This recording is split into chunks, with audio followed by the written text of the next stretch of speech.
Welcome to Rustbuster's installation guide for Chevy GMC's 2001 to 2010 Silverado and Sierra 2500 HD. Before we begin, if you're uncomfortable with any of the processes listed in this guide, we strongly suggest you seek the work of a professional. Ensure you have all the tools and utilities listed and that you're following all the manufacturer's safety precautions during use. Step 1. Disconnect your vehicle's battery and inspect for potential fire hazards such as leaking fuel lines and engine components.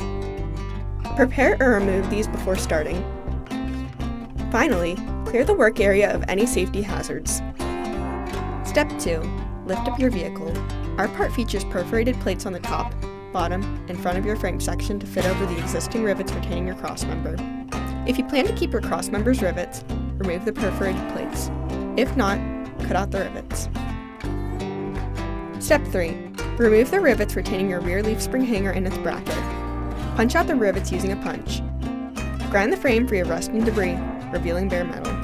Then, spray the work area with a weld-through primer to help prevent against rust development. Step 4.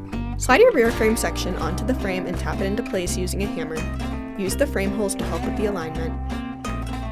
Once you have your frame section in place, take your leaf spring hanger and screw in 4 of the included bolts and nuts. We recommend doing this to keep your holes aligned while welding on your part.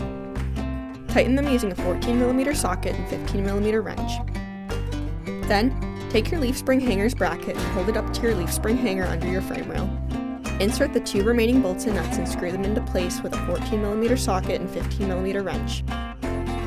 Step 5. Following proper welding procedures, tack weld your rear frame section into place before welding the part on fully. Finally, paint the part with primer or other rust inhibitor to help prevent or reduce the risk of rust formation. We recommend our Rustbuster Rust Converter and Primer Spray Paint. Then you're done!